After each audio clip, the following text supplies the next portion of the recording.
Kamusta mga kabasketball and welcome back to Jigger Winner TV. Ngayon ay kilalanin natin ang isang NBA legend, a true giant of the game na halos lahat iniiwasan ito makatapat noong 1990s. George Dumitru Muresan or Gheorghe Muresan sa Romania at mas kilalang George Muresan sa NBA. Ipinanganak noong February 14, 1971 sa Trinity de Dios in Romania. At 7 feet 7 inches, ito na ang pinakamatangkad na naglaro sa kasaysayan ng NBA. Bunso nga ito sa pamilya at dahil nga sa bunso ito ay medyo laki sa layaw sa kanyang magulang. Habang nadadagdagan ang edad nito nung bata nagtataka na ang lahat dahil hindi na normal ang pagtaas nito. Dahil normal naman ang tangkad ng magulang nito na ang kanyang nanay ay 5'7" at ang kanyang ama ay 5'9" lang naman. Sa edad nga na 15 years old, ito ay 7-footer na.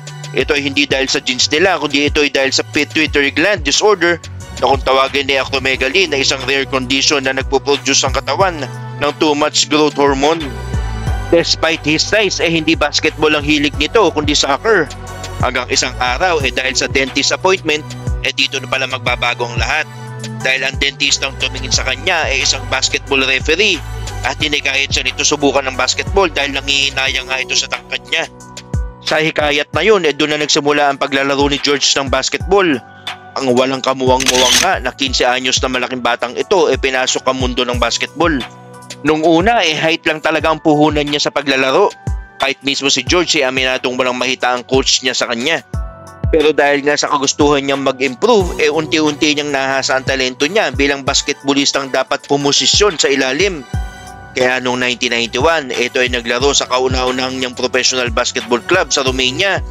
At nang dumating ang 1992, lumipad siya papuntang France para maglaro sa Pau Ortiz. Because of his towering height and personality, naging crowd favorite siya doon. Mabilis umingay ang pangalan niya sa French League.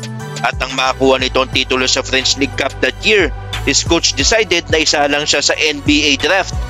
Hesitant nga si George nung una dahil pakiramdam niya hindi pa siya handa. Kung pag-uusapan nga ang laki wala nang pag-uusapan pa. Then he loves the game. Pero pang NBA na ba talaga ang talento niya? Yan ang tanong ng nakakarami. But despite of everything, he entered the draft na puno ng kumpiyansa. And with the biggest smile on his face, natawag ang pangalan niya para sa 1993 second round 30th overall pick ng Washington Bullets. Hindi siya nakakaintindi ng English noon pero sapat na ang hiyawan at palakpakan ng crowd para maintindihan niya ang ginawa niyang kasaysayan nung araw na iyon. He was the first ever Romanian basketball player at ang pinakamatangkad na manlalaro sa NBA hanggang sa ngayon. First day nga ni George sa Bullets was the hardest ayon sa kanya. Binatak talaga siya ng Bullets noon sa buong araw na training at alam din ni Big George sa sarili niya na mahihirapan pa din siya. His first NBA season was average at best. Nagkaroon siya ng problema na sumabay sa pace ng liga. Underdeveloped kasi ang isang tuhod niya kaya apektado ang lateral quickness niya. Isa pa sa malaking challenge nga noon ang communication dahil hindi ito nakakaintindi ng English. Kaya binigyan pa ito ng Washington ng interpreter na present maski sa practice or huddles pa man nila sa game. Nag-invest talaga ang Bullets noon kay Big Boy George. Hindi man maganda ang kanyang unang season but they saw something special kay Muresan. He's big with an excellent soft touch. Kaya ito ang dahilan bakit na-retain siya sa roster noon. Nang dumating nga ang 1995-1996 campaign, dito na pumasok ang kanyang best season. Sa 76 games nga ng Bullets, he is a starter. Dahilan para mag-average ito ng 14.5 points, 9.6 rebounds per game. One more thing, he just only play less than 30 minutes a game. That was impressive at pinaramdam ito ng basketball community sa kanya. His energy and personality, yan ang dahilan bakit agad siyang minahal ng fans. If you can see his game reels, masasabi talagang this guy is a gentle giant. Someone na matutuwa ka na mag-succeed sa buhay. At succeed dyan ang lahat ng teammates at coach ni Big George. Kaya he has having the time of his life noong 1995. Napingwit pa nga nito ang NBA's most improved player nung season na iyon. Hindi nga basta-basta yun. Bakit? Madami lang naman siyang nakaharap na legends na nung panahong iyon prime nila. Andyan sila Shaquille, Olajuwon, Patrick Ewing at iba pang naglalakasan na player sa ilalim. Maski nga bugbog ang pangangatawan nito dahil sa mga bakulaw na binabantayan nito, makikita pating energetic ang Gentle Giant na ito. Pero dahil nga sa injuries, nagsimulang bumaba ang antas ng laro nito. Tumagal nga ang paglalaro ni George sa Bullets ng 5 taon bago ito lumipat sa New Jersey Nets para lamang sa kanyang final 31 games of his career. Nang matapos nga ang kanyang NBA career, muli itong naglaro sa Pau Ortiz sa French League ng 1 taon. At matapos ang 1 taong stint nito, muli itong bumalik sa Amerika at doon na nanirahan kasama ang kanyang pamilya. Sino nga ba naman ang makakalimot sa higanting ito? Patatandaang dahil sa kasikatan nito as the tallest man in the NBA, napasabak pa ito sa show business noong 1998 sa feature film na My Giant.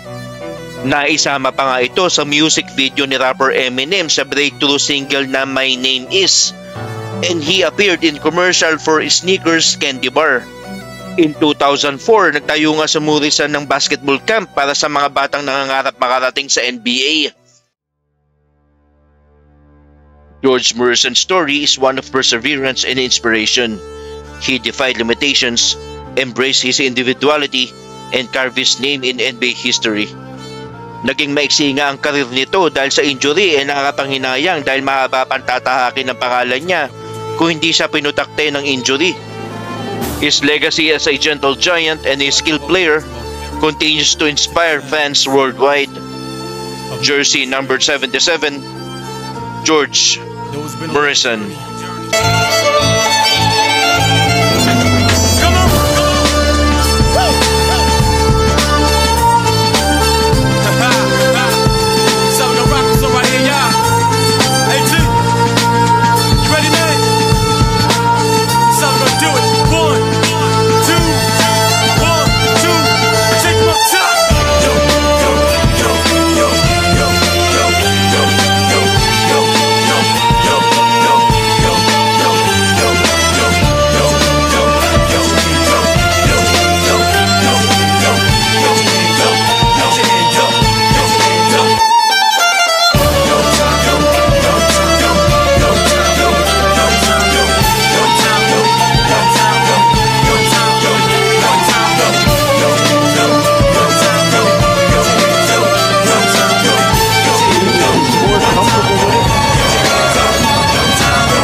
Coming down the middle, filling the lane as the train.